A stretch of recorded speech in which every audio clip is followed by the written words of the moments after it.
Before you jump to any conclusions, let me tell you this video is not intended to hate on Aprilia based on stereotypes about Italian motorcycles.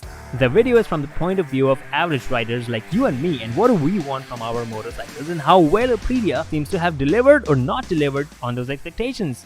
That's me posing with an RS V4 at India Auto Expo in 2018, the same year they teased the RS660 at EICMA for the first time. That's how long I've been anticipating the RS660 launch, and Aprilia has been working longer to deliver the perfect bike. But did they actually do that? They did check some of the boxes better than everyone else. Bikes look gorgeous, the exhaust note is music to a motorhead and reminds you of the Aprilia V4 engines. Sample this.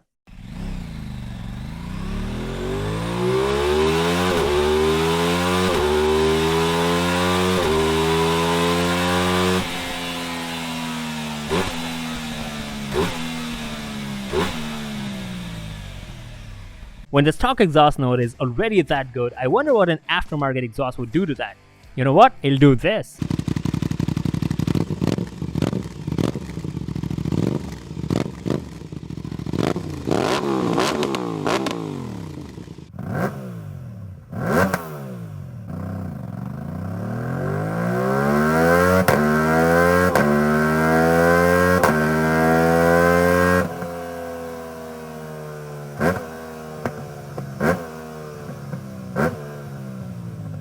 Now that's a cool soundtrack to qualify as Sound of My People.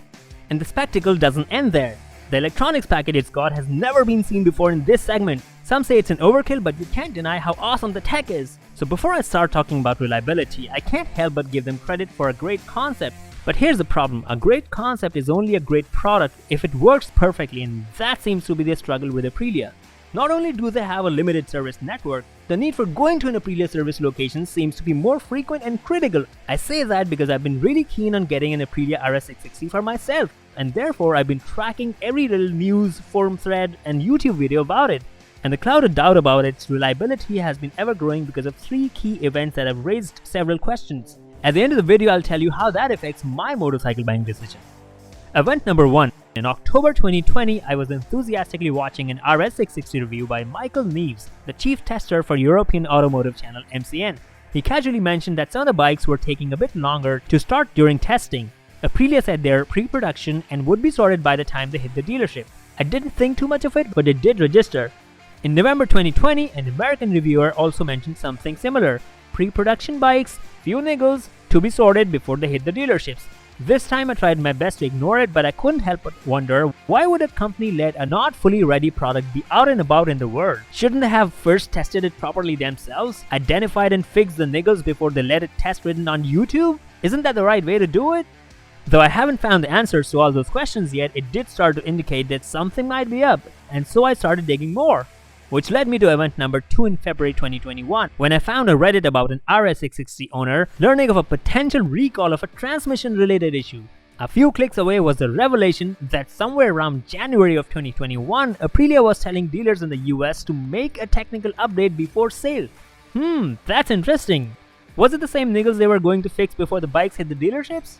The just an update involved pulling the clutch back, replacing the shift selector, a bearing, some screws and a new cover gasket, by the way. That's as per one of the dealers in the Aprilia forum. And notice how they were still not calling it a recall back then. Possibly because they thought they could fix it before people actually got their hands on them. Smart, huh? But guess what? Bikes had already hit dealerships. People had already deposited money and were waiting eagerly on their shiny new exotic toy from Italy. And before I share the third event, drop a like if you figured out where this might be going. Cut to present time, July 1st, 2021, 6 months from when these niggles actually started affecting and getting noticed by customers. Automotive websites started claiming that Aprilia is replacing engines on certain RS660s and Tuono 660s. Initially they said less than 100 units, and the number as of July 5th was 700. The issue seems to be related to a connecting rod failure that some users actually experienced while out riding. Now that raises some questions about the company's approach to catching and resolving issues in time. First, they were supposed to fix them before the launch to the world, but they didn't. Then they were supposed to fix it before the bikes hit the dealerships. They couldn't. Then they were supposed to fix them before customers had to deal with them. Well, until now they had not. And who knows how much time the engine swaps are going to take, and what a logistical nightmare would it be for Aprilia to have so many engines shipped all over the place, especially with the current supply chain situation. And the high demand for the bikes, given the crazy hype they've got going for it, is not going to help anyway. And what about the time the owners would have to spend waiting for the engine swap to happen at the dealership? Is it even safe to ride the bikes before the engine swap? And what about the monthly payments the owners would still have to make even though they can't ride the bike? And while you're typing your opinion in the comments, let me tell you what I'm going to do about my next street bike research. As much as I love the Aprilia design, I'm going to option number 2 on my list of bikes I was considering. A video about bike number 2 next week that you could subscribe to watch. And here's the bonus, I recently watched a video on my favorite YouTube channel that ran a lab test on major motorcycle manufacturers to see how well maintained their factories might be. You know where Aprilia ranked? Number 10 on a list of 12.